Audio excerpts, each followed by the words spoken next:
So today I wanted to go through some of the valued cards, or at least undervalued cards as such, in the Scarlet and Violet era. Now we're obviously coming to an end of it. We've got Megas coming out. Black and White is literally around the corner now for English. We've got 14 days until that does launch. We'll start to see a lot more of the kind of LLCs coming out with it now. Normally you see a lot of kind of big end YouTubers do tend to get it a week or two prior, and a lot of kind of rip and ships do get it, and they'll just open it up prior, obviously to get content. It's first come first serve, I suppose.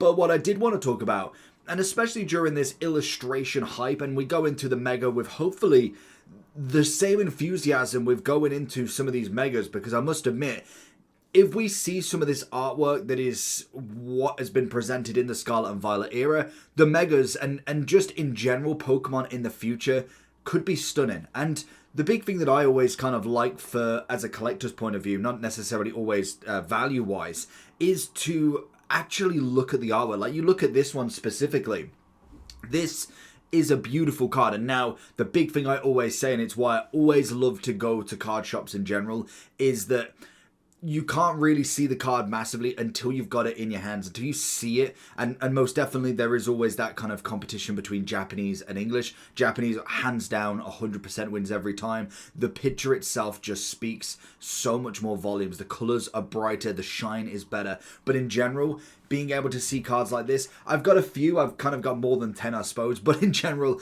I wanted to kind of go through some cards that I just think in the future at some point, these are no longer just cards in general, these are art forms when it comes to it. And I think Fletchinder, yes, you always go for the standard Pokemon, or you go for kind of your more popular Pokemon, your Pikachus, your Charizards, your Mewtwo's, your Legendaries, your Mythicals, all of them of course, but also artwork is going to be a big factor. Fletchinder is going to be a big one in that. And then another one, and I think this is a perfect one, I've got this as more of a trio set, and it will be most definitely the trio of the Pidgeys. The Pidgey, the Pidgeot, and Pidgeotto, or vice versa. It's a great artwork. The Swazbook and Deerling being another one. The what is it? The Puzzle and Minu, or how you pronounce their names. Them going together, the combination cards again are gonna be some fan favorites. And now obviously, if you've got all three, I think is where the value comes into it. Looking at one specifically, yes, it's most definitely a solid card on its own. But I do think as you add the value together, it holds so much more weight, in my opinion. I really think that is going to be the number one when it comes to kind of combination cards as well. Them three specifically being one of my favorites in general. Another one that is absolutely throwing it down is Houndoom and Houndour. Some incredible cards coming in from this, and I do think this one is a specific beast of mine. Obviously we are seeing a downwards trend in a lot of cards, so it's just to kind of keep your eye on there. Obviously we did see a big spike up during the really hype periods at the start of this year, so always take it with a pinch of salt. Definitely do your research and look at the prior. So we can kind of see it at 5 at the moment. Definitely look and see if we do get a bounce back to 2. I think the market is going to be correcting itself. This is purely a massive hype point, and if this is what I'm saying, if you've managed to pick up X amount of these really cheap $1 to $2 cards at some point and then offloaded them here, you're not really going to get anywhere that's going to give you that amount of X. And say literally, say if you bought them in the start of December, you got them say $150 each in terms of pounds, and you managed to offload them at £14 each. That is just crazy investment, and it's hindsight, of course. But in terms of the artwork, I wouldn't be surprised in later on down the line we do see this card go up massively in terms of you're not necessarily going like £100 for the card, but it's a tenner, it's 15, it might be even 20 at some point. This again is another one that I absolutely love. I have not seen, because I've not got master sets in every single Scarlet and Violet, there's some cards that are just I don't remember seeing much, and I kind of like this. It gives me almost a very nighttime Grand Theft Auto vibe. Like we're seeing a bit of Vice City at night. It just works really well. And this is what I'm saying with maybe not even collecting the set, just collecting specific art forms.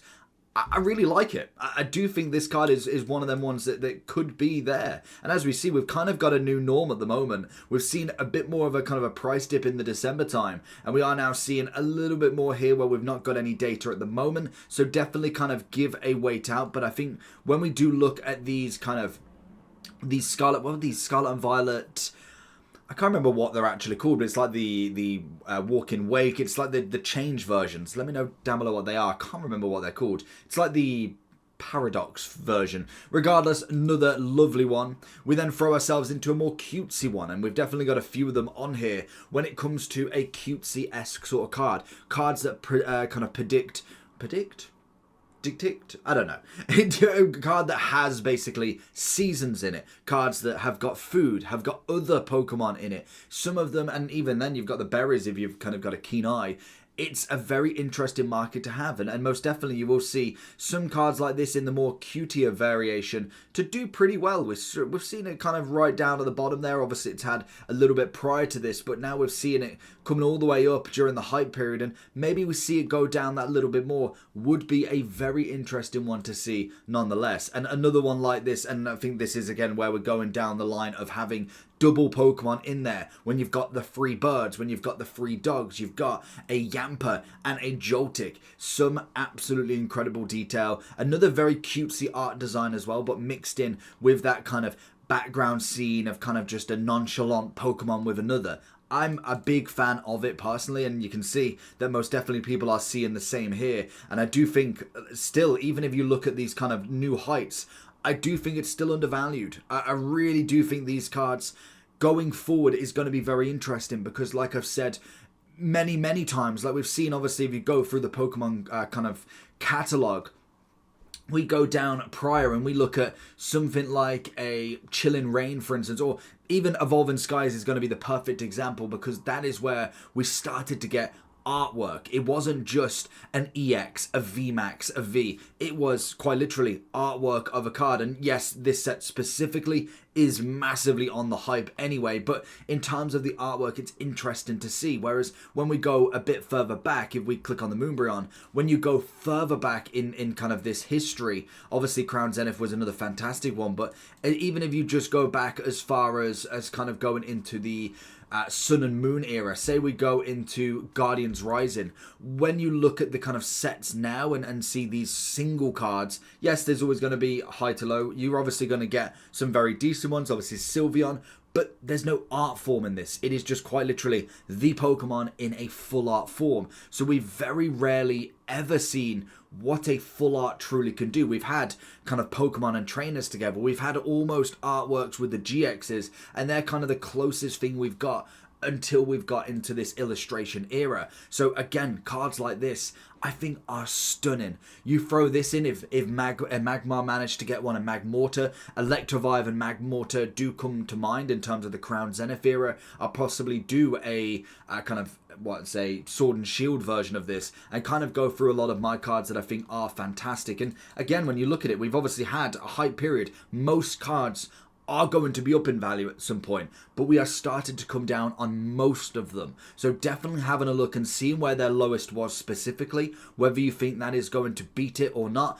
I do think cards like this are a massive good pickup for your collection in general, but just a stunning piece of art that I personally see a lot of value in.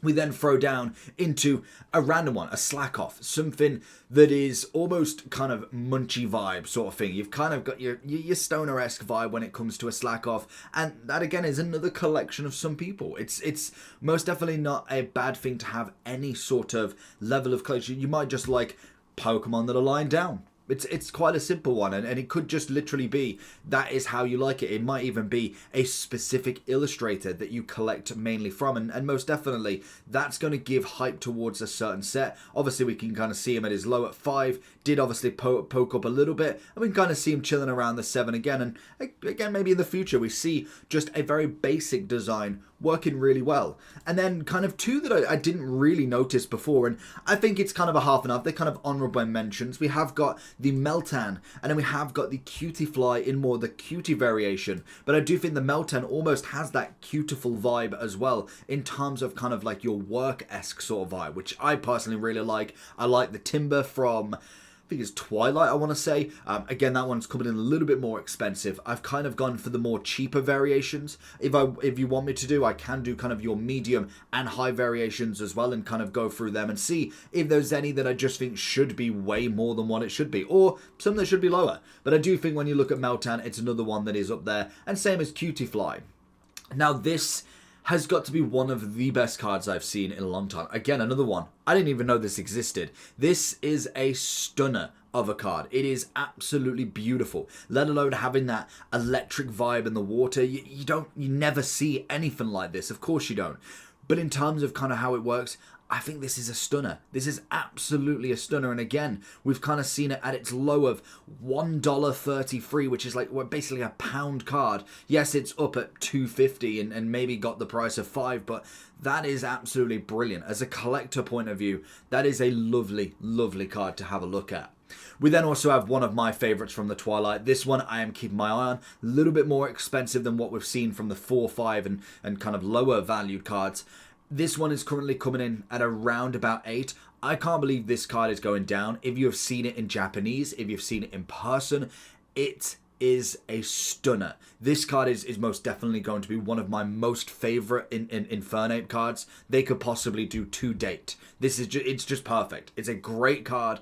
I really expected this card to come out in like the 20-30 zone, so I am absolutely all in, ready for this card.